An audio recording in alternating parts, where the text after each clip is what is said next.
بسم الله الرحمن الرحیم. السلام علیکم ورحمت الله وبرکاته. شه محمود واقعي هم د کمپیوټر ټیکنالوژي چینل څخه تاسو په درانه خدمت کې یم. د کمپیوټر ټیکنالوژي چینل محترم لیدونکو، که د لومړي ځل لپاره کمپیوټر ټیکنالوژي چینل ته راغلي یاست، مهرباني وکړئ د همدې ویډیو لاندې سبسکرایب سره بټن چې تاسو ته معلومیږي په هغې باندې کلیک وکړئ او په څنګ کې د زنګ یا بیل په نشان باندې هم کلیک وکړئ. د دې فایده به دا شي چې هر کله تاسو نوی ویډیو اپلوډ کوم هغه به تاسو د نوټیفیکیشن په ذریعه باندې ډېر ژر دررسیږي. راځو دوستانو د نن ورځې درس باندې پیل کوو. د نن ورځې درس موږ په کنټرول پینل کې د موس په اړه دی. نو لاړ به شو سټارټ مینو ته. په سټارټ مینو کې به لاړ به شئ کمپیوټر ته او په کمپیوټر کې به دلته تاسو راشئ موس به انتخاب کړئ. ماوس کمانډ موږ سره دغه کمانډ دی. په دغه کمانډ باندې به تاسو کلیک وکړئ. کله چې په دې باندې کلیک وکړئ، په دې کې موږ سره لومړی راځي بټنز.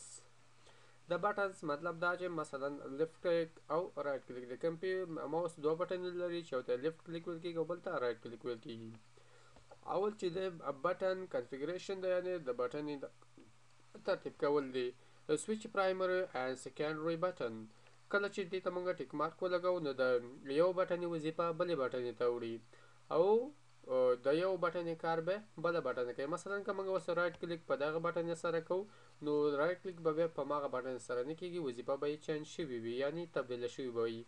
نو کله چې موږ دې ته ټیک مارک ولګو نو دې سره به دغه وظیفې بټنې وظیفه به بدله شي. مثلا ګورئ دغه شنه نقطه چې دې غاړه معلومیږي اوس دغه اوس رایټ کلیک ته ولګېدله او لیفت کلیک ته ولګېدل او رایټ کلیک ته نه ده لګېدلې. که موږ وغواړو د وظیفې بیرته خپل عادي حالت ته بوځو، ټیک مارک به ترې لرې به کوي. کله چې تاسو دې نه ټیک مارک لرې کوئ نو وظیفه یې بیرته رایټ کلیک ته واوښتله. بعضې دوستانو سره په کمپیوټر کې دغه مشکل پیدا شي د موس په برخه کې، شاید هغه بیا خپل موس یا مات کړی وي او یا دا چې وایي چې زموږ موس خراب شوی دی، بلکې دغه موس روغ جوړوي. فقط دغه چک باکس ته یو دغه ټیک مارک نښه ورته لګېدلي. نو په دې سره د ښی بټنې وظیفه چپ ته اوړي او د چپ بټنې وظیفه رایټ بټن یا ښي بټن ته اوړي.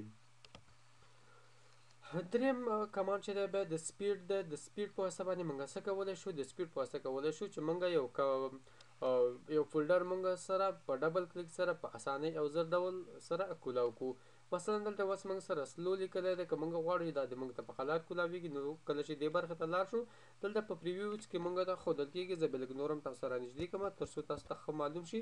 نو کله چې تاسو دلته په ماوس باندې کلیک کوئ دا فولډر موږ ته ډېر په قلار اوپن او کلوز کېږي. که موږ غواړو دغه تیزوالی موږ تیز راولو، مثلا تیز وکړو دغه موږ نو په اسانۍ سره کولی شو. نو تاسو به څه طریقه وکړئ؟ دغه سپیډ بټن به تاسو که درمیانه حالت کې غواړئ دې ته به راشئ. کله چې تاسو په دې باندې کلیک کوئ نو دا فولډر اوس تاسو ته ګوره هسې تیز خلاصېږي. څه شو؟ نو دې سره دغه فولډر تیزوالی موږ ته راځي. دې سره بیا بل کمانډ چې موږ سره موجود دی هغه د کلیک لاک دی. د کلیک لاک مطلب څه دی؟ کله چې موږ ماوس په کمپیوټر باندې دلته موجود وي نو کله که تاسو خیال کړئ ستاسو په کمپیوټر باندې دا ماوس داسې په قلار د حرکت په حالت کې، که تاسو غواړئ چې زموږ دغه ماوس داسې حرکت دې نه کوي او په ځای باندې ولاړي نو څه به وکړئ؟ هغې ته به ټیک مارک به ورته آن کوئ. کله مو چې دې ته ټیک مارک آن کو بیا به رابشئ اپلای به کوئ. کله مو چې اپلای کو نو ستاسو کمپیوټر کې به دغه ماوس به بیا په خپله حرکت به بیا نه به کوي. ښه دا موږ سره د بټنه وه. دویمه موږ سره د پوینټرز بټنه ده. نو په پوینټرز کې موږ سره مختلفې پوینټرې دلته موجودې دي. پوینټر څه ته ویل کېږي؟ دغه کرسر ته څنګه کېږي ویل کېږي. اوس موږ غواړو چې دغه د شکلونه موږ بدل کړو چې په مختلفو شکلونو باندې موږ سره شي. نو دې ځای کې موږ سره د کرسر مختلف ډولونه موږ سره موجود دي. مثلا پن تاسو غواړئ، دغه نښان غواړئ، د بلاک نښان یا دغه یو هر یو چې تاسو غواړئ هغه ته تاسو انتخابولی شئ. او که دغه مو نه خوښېږي دلته براوز ته راشئ. په براوز کې تاسو سره زیاتې نورې موجودې دي. مثلا کوم یو غواړئ راځئ په دې کې وګورئ چې هر یو پوینټر ستاسو خوښېده هغو ته انتخابولی شئ.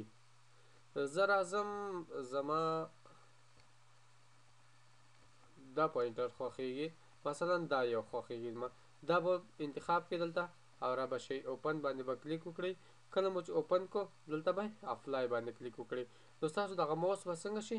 تبدیله به شي د دغې په واسطه باندې. په دې ځای کې تاسو سره مختلف نورو وینډوز غوندې نښان دي. مثلا تاسو بلیک غواړئ تور کرسر په دې ځای کې به تاسو سره څنګه شي؟ موجودې به وي. بیا دلته براوز ته راشئ په براوز کې به تاسو سره نورې کوسرې موجودې دلته څه شو زه غواړم چې زما ماوس پوینټر د څه رقم ته شکل ولري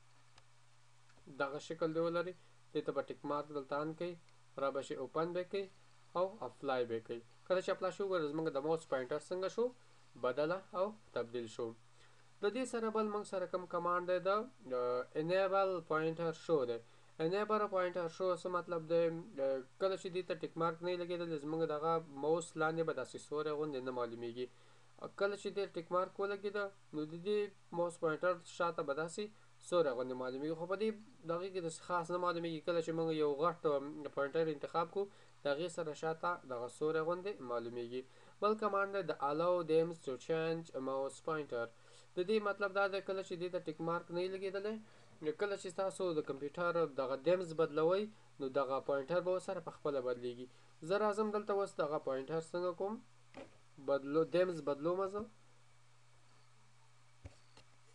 دیمز خو درس موږ په تېرو ویډیوګانو کې موږ مخکې ویلی دی زه غواړم دغه دیمز بدل کړم د پوینټر په واسطه پوینټر هم ډېر وړوکی دی پرسنلایز ته برابر شم او دلته به زه ورته یو دیمز به ورته بدل کړم زه راځم کوم دیمز اخلم دغه دیمز صحیح شو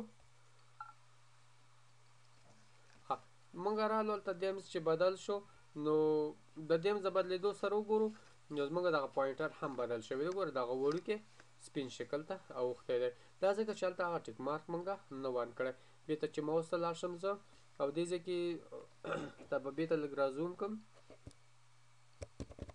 څه شو او دلته براوز ته لاړ شم په براوز کې به زه دلته یو پوینټر انتخاب کړم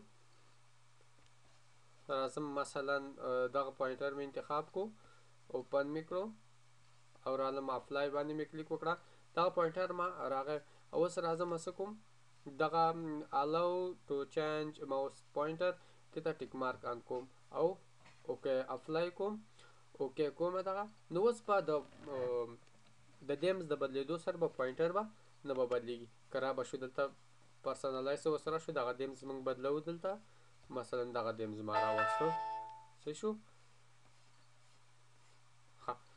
نو پوینټر زموږ څنګه شو هماغه عادي پوینټر دی نو محترمو دوستانو دغه و زموږ د نن ورځې درس که چېرته مو د ویډیو په هکله پوښتنې نظریات انتقادات وي زموږ سره په کمنټ کې شریک کړئ او زموږ د نورو ویډیوګانو د کتلو لپاره زموږ د چینل سره یو ځای شئ اوس به یو څو ثانیې وروسته زموږ د کمپیوټر په سکرین باندې نورې ویډیو تاسو ته ښکاره کېږي هره ویډیو باندې چې غواړئ کلیک وکړئ کلیک ورباندې کولی شئ او په څنګ کې ورسره د کمپیوټر یو نشان راځي ډیل به ورباندې لیکلی او په هغې باندې تاسو کلیک وکړئ او زموږ چینل سبسکرایب کړئ او زموږ نورو ویډیوګانو څخه ځانونه ژر خبر کړئ تر بیا چې ستاسو په درانه خدمت کې حاضرېږي تاسو پر پاک الله سپارو د الله په امان